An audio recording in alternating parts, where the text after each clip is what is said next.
ازيكم يا شباب الدنيا.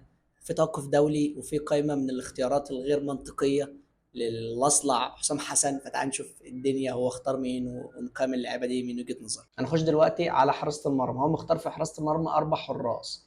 مختار أول واحد محمد الشناوي.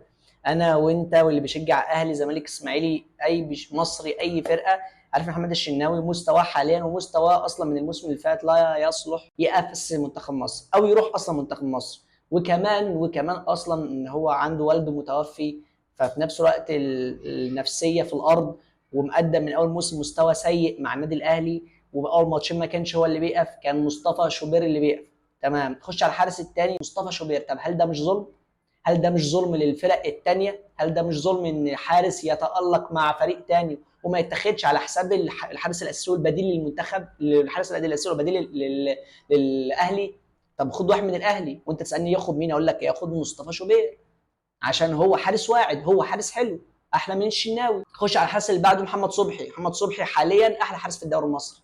محمد صبحي في ال4 ماتشات اللي اتلعبوا دلوقتي او ال5 ماتشات مش فاكر كام ماتش، هو احلى حارس في الدوري المصري. حتى في ماتش امبارح اللي خسرناه وعمل اللي عليه وزياده، لا يسال على اي هدف من اللي دخلوا فيه عامه، شالك اصلا اكتر من كوره.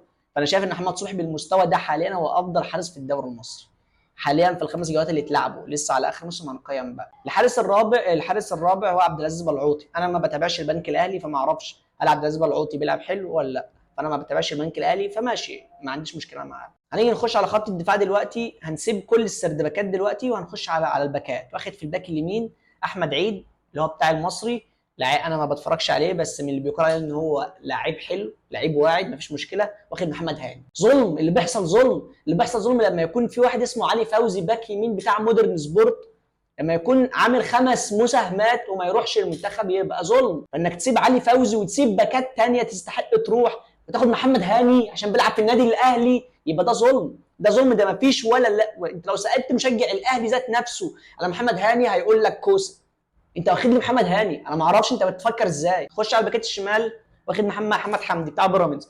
ماشي عادي حلو ومقدم مستوى لحد دلوقتي في الموسم ده مع بيراميدز حلو. في ماتش الاهلي كان عامل ماتش رايق. واخد مين البديل بتاعه بقى؟ احمد نبيل كوكا.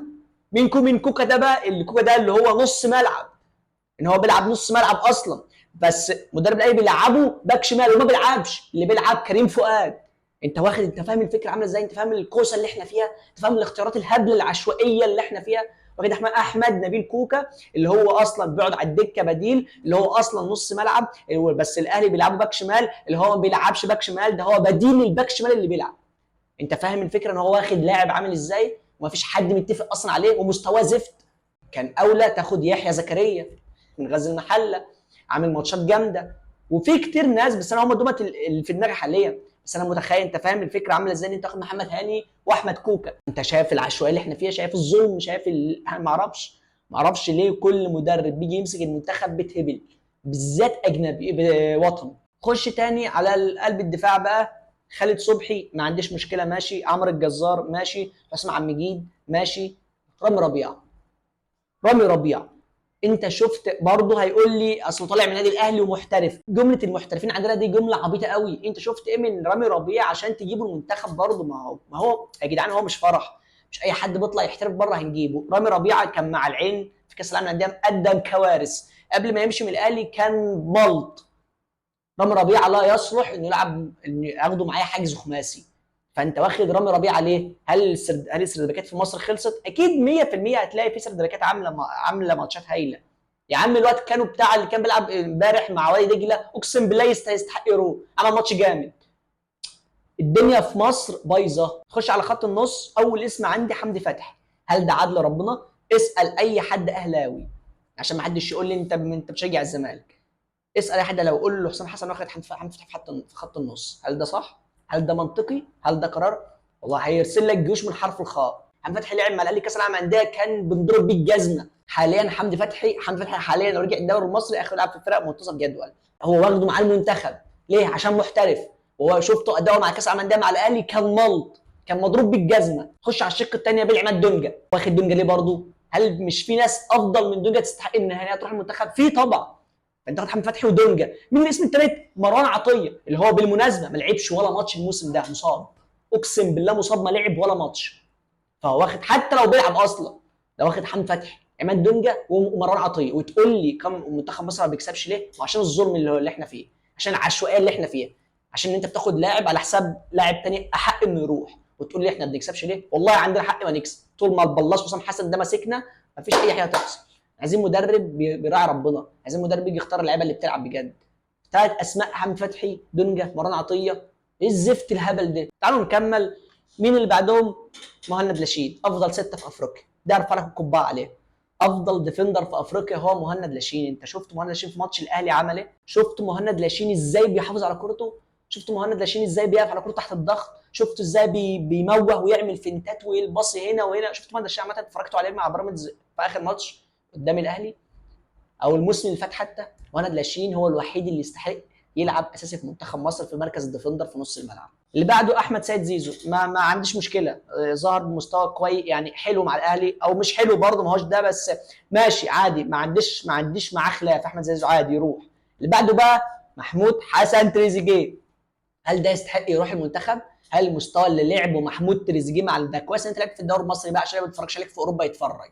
اقسم بالله يا ابني انت اللي ظالم وكيل اعمالك. يا عم خده، ما عنديش مشكله، بس قعدوا بديل. هل هو هيقعدوا بديل؟ والله العظيم هيلعبوا اساسي.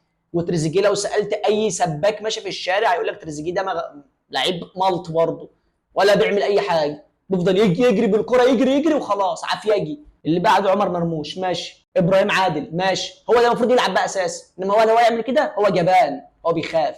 حسام حسن علامه استفهام كبيره قوي اقسم بالله. يعني من القائمه دي اللي ناقص بوبو بيلعب مع بيراميدز بينزل، وكمان اصلا كان مع سيراميكا مفنش الموسم اللي فات الدوري، عالمي اسطوري. اقسم بعز جلاله الله منتخب مصر فيه لعيبه في نص الملعب نعتمد عليها ل10 سنين قدام. محمد شحاته، محمد رضا بوبو، عمر الساعي اللي هو مش واخده بالمناسبه، اللي متالق مع المصري ومكسر الدنيا ماشي، وامام عاشور ومهند لاشين. بس عايزين مدرب يجي ينتشلنا من الجهل اللي احنا فيه، يجي ينتشلنا من لعيبه نص الملعب اللي بتعزق كاننا عايزين نشتل في مشتل. هم مفكرين كده، مفكرين اللاعب اللي يستحق يروح المنتخب اللاعب الرجوله اللي بيكشر اللي بيضرب، انما لعيبه الكوره هم ما بيحبوهمش. يعني انا بقول لك عمر الساعي ده كان يروح اول واحد في خط النص وما هوش في المنتخب. خط الهجوم مصطفى محمد ماشي واسامه فيصل ماشي، ما عنديش خلاف، ما فيش مشكله ماشي، بس انا بتكلم في خط النص كارثه. خط النص ده فيه كارثه، هو الدفاع في اختيارات كارثه. الدفاع في رامي ربيعه ما اعرفش انت واخده ليه، محمد هاني واحمد نبيل كوكا ولا كوكا. خط النص فتحي، حمدي فتحي، نبيل دونجا، مروان عطيه ومحمود صابر، مين تاني، وتريزيجيه. خط النص كارثه قسما بعز جلاله الله ان ده تكون اختيارات منتخب اول لمدرب بيتفرج على الدوري المصري. والمشكله ان التشكيله هيلاعب كل اللعيبه النصابه اللي بتعزق في ارض الملعب. اقسم انا اول واحد قلت ان حسام حسن والله العظيم كنت بطالب انه يمسك المنتخب. من بعد اللي هو بيعمله ده والله يا رب تخسر عشان تمشي، عشان حرام تنجح بالاختيارات دي، حرام تنجح، حرام ينجح اقسم بالله. ده راجل يا مؤمن المنتخب اللي لعب في كاس العرب اللي حلمه طوال هو اللي ماسكه، اقسم بعز جلاله الله في اختيارات احلى من دي، والله العظيم في اختيارات احلى من اللي هو مختارها دي. يا عم ده على الاقل عمرو السوليه مع سيراميكا، انا ما بحبش عمرو السوليه، بس عمرو السوليه مع سيراميكا اقسم بالله عامل مستوى يوديه على النص اللي بتلعب دي، على النص اللعيبه اللي في خط النص دي. العبث ده كله ما يستحقش بصراحه غير ان احنا هنخسر الماتشين عشان الراجل ده، بس المشكله ان هو هيكمل برضه عادي، بس الاختيارات دي عبث. والمشكله برضه الانيل ان الاختيارات دي هي اللي هتكون في بطوله افريقيا اللي جايه. فعشان كده بقول لكم حرام والله العظيم. المنتخب ده المفروض المنتخب بتاعنا ده يستحق احلى من كده، يستحق مدربين ولاعيبه افضل من كده. ابسط دليل على الكلام بتاعي ان هو اتسال على امام عاشور قال لك ما خدتوش عشان مصاب، عشان كان مصاب ولسه راجع من اصابه وخلاص رجع. طب هل مروان عطيه ما كانش مصاب؟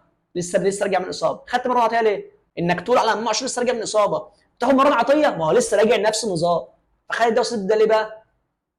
معرفش، بس انا عامه مش متفائل خالص بالمنتخب بتاعنا مع السباك ده ومع الاختيارات دي. فيا رب، معرفش هيمشي ازاي، والله اتمنى انه يظبط اختياراته في افريقيا.